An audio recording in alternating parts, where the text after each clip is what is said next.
खबर है कि रूस खैरसॉन पर एक बार फिर बहुत बड़ा हमला करने की तैयारी में जुट गया। पश्चिमी मीडिया ने ब्रिटेन की खुफिया एजेंसी के हवाले से दावा किया कि इस बार पलटवार के लिए रूस खैरसॉन में अपने कब्जे वाले हेनिचेस्क शहर को लॉन्च पैड बना सकता है। मतलब यह कि खैरसॉन हाथ से जाता देख पुतिन ने वही तेवर दिखाने शुरू कर दिए जैसे उन्होंने अक्टूबर की शुरुआत में क्राइमिया के कर्ज ब्रिज पर हुए हमले के बाद दिखाए थे। और ईरान से मिले घातक ड्रोन से पुतिन ने वहां ऐसा कहर बरपाया था कि पूरा यूक्रेन दहल उठा था। ऐसा माना जा रहा है कि खैरसॉन में हार को पुतिन ने अपनी नाक का सवाल बना लिया है और वो इसे किसी भी कीमत पर अपने हाथ से जाने नहीं देना चाहते। और इसके लिए उन्होंने दक्षिण यूक्रेन के हेनिचेस्क शहर को अपना किला बनाने की तैयारी शुरू कर दी, जिसे रूस ने अपने कब्जे वाले खैरसॉन प्रांत के इलाकों की अस्थायी राजधानी भी घोषित कर दिया।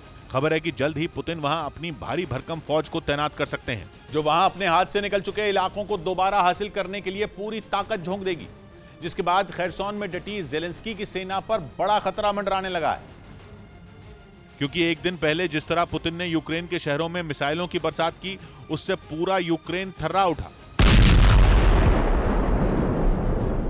इसके बाद आशंका जताई जा रही है कि खैरसॉन में अपने कब्जे वाले इलाकों से रूसी सेना का पीछे हटना कहीं पुतिन की चाल तो नहीं, क्योंकि पश्चिमी मीडिया ने दावा किया कि पुतिन ने खैरसॉन के जिस शहर से पलटवार का प्लान तैयार किया वो यूक्रेन की सेना को अमेरिका से मिले हाइमार्स रॉकेट लॉन्चर की रेंज में नहीं है। साथ ही रूस के लिए शहर में क्राइमिया के जरिए हथियारों की सप्लाई करना भी आसान होगा। असल में जितनी आसानी से खैरसॉन में पुतिन की सेना ने घुटने टेके, उसने रक्षा विशेषज्ञों को भी हैरान कर दिया था, क्योंकि रूसी सेना ने उस शहर को छोड़ दिया जहां जंग की शुरुआत से ही उसने कब्जा जमा रखा था। और ये प्रांत रूस के कब्जे वाले क्राइमिया से जमीन के रास्ते जुड़ा हुआ है, जिसका फायदा उठाकर रूस की सेना ने जंग की शुरुआत में ही टैंक और दूसरे घातक हथियार खैरसॉन पहुंचा दिए थे। और 24 फरवरी को यूक्रेन पर धावा बोलने के कुछ ही दिनों में उसने वहां से यूक्रेन की सेना को खदेड़ दिया था।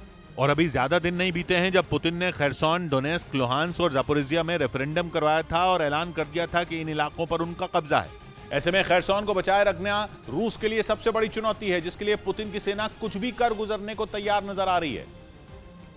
और आशंका जताई जा रही है कि आने वाले दिनों में इस इलाके में ज़ेलेंस्की की फौज और पुतिन की सेना के बीच जंग और तेज हो सकती है। ऐसा इसलिए क्योंकि खैरसॉन में जीत के बाद ज़ेलेंस्की की फौज के हौसले बुलंद हो चुके हैं। इस बीच पश्चिमी मीडिया की एक नई रिपोर्ट में दावा किया गया है कि यूक्रेन ने रूसी सेना के कब्जे में जा चुके 50% इलाकों को दोबारा हासिल कर लिया है और वो जल्द ही रूसी सेना को दूसरे इलाकों से खदेड़ने के लिए कमर कस चुकी है। खबर है कि लुहांस्क और जापोरिजिया में भी यूक्रेन की सेना ने रूसी फौज की हालत खस्ता कर दी है। वहां के भी कई इलाकों में ज़ेलेंस्की के सैनिक काफी अंदर तक घुस चुके हैं। पश्चिमी मीडिया ने दावा किया कि रूस के ओरियो शहर में एक तेल डिपो पर आत्मघाती ड्रोन से हमला किया गया।